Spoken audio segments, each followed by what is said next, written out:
हम अब सूर्य की तरफ आगे बढ़ रहे हैं। सूर्य के सफर पर निकल चुका है आदित्य L1। जी हाँ, आदित्य L1 जो कि अध्ययन करेगा सूरज का, और इसलिए उस रास्ते पर यह निकल भी चुका है। सीधे आपको वो तस्वीरें दिखाते हैं जब लॉन्च किया गया है आदित्य L1 को। वो तस्वीरें वाकई में ऐसी तस्वीरें थी जो मन में ये जिज्ञासा पैदा करती है कि अब आगे कैसी जानकारी हम तक पहुंचेगी, और आदित्य L1 ये जानकारी पहुंचाएगा। 7 पेलोड्स लेकर ये चला है अपने साथ। वहां पर धीरे धीरे जानकारी हम तक आएंगी तब जब 4 महीने का लगभग समय बीत जाएगा। हालांकि कोई डेट निर्धारित नहीं की है इसरो ने कि समय पता चल जाएगा कि इस दिन पहुंचेगा, इस समय पर पहुंचेगा, ऐसा नहीं अभी मालूम हुआ है। लेकिन लगभग 4 महीने का समय बताया गया है, क्योंकि सफ़र लाखों किलोमीटर लंबा है। वैसे तो सूरज हमसे करोड़ों किलोमीटर दूर है, लेकिन वहां तक पहुंचना तो असंभव है।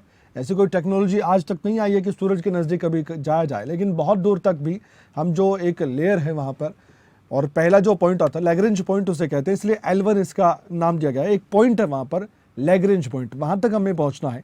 वहाँ पर जो बाहरी भाग है सूरज का, वहीं पर जाकर अध्ययन करना है। और कुछ कैमराज ऐसे भी हैं जो सूर्य को सीधा देखेंगे और वह तस्वीरें भी हम तक पहुँच सकती है। धीरे धीरे जानकारियाँ इसरो के वैज्ञानिक पहुँचा रहे हैं। अभी और जानकारी आना बाकी है, और इसे एक क्या हम सफल आदित्य L1 की लॉन्चिंग कह सकते हैं, ये कुछ ही देर बाद मालूम भी हो जाएगा जब पृथ्वी के चारों ओर भी कुछ समय के लिए घूमेगा आदित्य L1। अब आपको थोड़ी सी जानकारी देते हैं आदित्य L1 के बारे में, खासियत क्या है और क्या खास करने वाला है आदित्य L1, आइए आपको बताते हैं। आदित्य L1 सूर्य के वातावरण के बारे में हमें जानकारी देगा आने वाले वक्त में, और साथ ही जो एक्सरे कैमरा है वो क्या करेगा, सूर्य से निकलने वाले एक्सरे को देखा, रेज को देखेगा। प्रोटॉन और इलेक्ट्रॉन पल्स इमेजर भी अपना काम करेगा। यहाँ पर प्रोटॉन इलेक्ट्रॉन के बारे में जानकारी जुटाएगा। चुंबकीय क्षेत्र मापी, ये भी एक पेलोड है, ये भी अपना काम करेगा। ये उपकरण लगे हुए हैं, 7 जो उपकरण बता रहे हैं, पेलोड बता रहे हैं, ये इनकी खासियत है। कण डिटेक्टर है, सूर्य से निकलने वाले कणों का भी पता चलेगा ये कैसे कण है। साथ ही सौर कोरोनाग्राफ, ये क्या करेगा, सूर्य के कोरोना को देखेगा जो हम लेयर बता रहे हैं। सौर गतिशीलता इमेजर, ये सूर्य के वायुमंडल में ऊर्जा और पदार्थ के बारे में जानकारी देगा। एक और बड़ी बात आदित्य L1 के बारे में, करीब 4 महीने का समय लगेगा जब ये मिशन पूरा होने जाएगा। पृथ्वी से 15 लाख किलोमीटर की दूर लैग्रेंज पॉइंट पर L1 पॉइंट पर यह पहुंचेगा। L1 पॉइंट के चारों ओर घूमकर सूर्य पर उठने वाले तूफानों को समझेगा, क्योंकि ब्लास्टिंग होती है वहां पर, यह बताया जाता है। मैग्नेटिक फील्ड और सोलर विंड जैसी चीजों की स्टडी भी इसे करनी है। इसके अलावा आदित्य L1 मिशन करीब 4 महीने में पूरा होगा, यह हमने जानकारी आपको दी है। हमारे साथ उत्तराखंड से हमारे ब्यूरो चीफ जुड़े हुए हैं राव शफात अली। राव शफात अली, वाराणसी, चंडीगढ़, उत्तराखंड, अलग अलग तस्वीरें सामने आई है। बस आपकी प्रतिक्रिया लेना चाहूँगा। देश के एक नागरिक होने के नाते आज हम भी दुआ कर रहे हैं कि अपने रास्ते पर जो आदित्य L1 निकला है वो सफलतापूर्वक अपना काम करे। लेकिन ये टेंस माहौल ही रहेगा जब तक अपने रास्ते पर सही दिशा की ओर आगे नहीं बढ़ेगा आदित्य L1, क्योंकि अब लॉन्चिंग तो हो गई लेकिन आगे बहुत कुछ करना बाकी है। बहुत खुशी का माहौल है और आदित्य L1 अब अपने उस मिशन की ओर बढ़ चुका है जिसके लिए बहुत लंबे समय से भारत इंतजार कर रहा था। दुआओं का दौर चल रहा है। L1 जब पहुंचेगा तो वो भी कामयाबी होगी, लेकिन आज की जो कामयाबी का पहला कदम है, ये कदम आगे बढ़ाया जा चुका है और 11:50 पर श्रीहरिकोटा से इसको लॉन्च कर दिया गया है। हालांकि एक लंबा वक्त लगेगा कमल, 4 महीने का वक्त लगेगा, लेकिन उम्मीद है कि जिस तरह से चंद्रयान मिशन सफल हुआ है उसी तरह से आदित्य L1 सूरज की ओर जो पहला कदम है वो भी पूरी तरह से कामयाब और सफल होगा।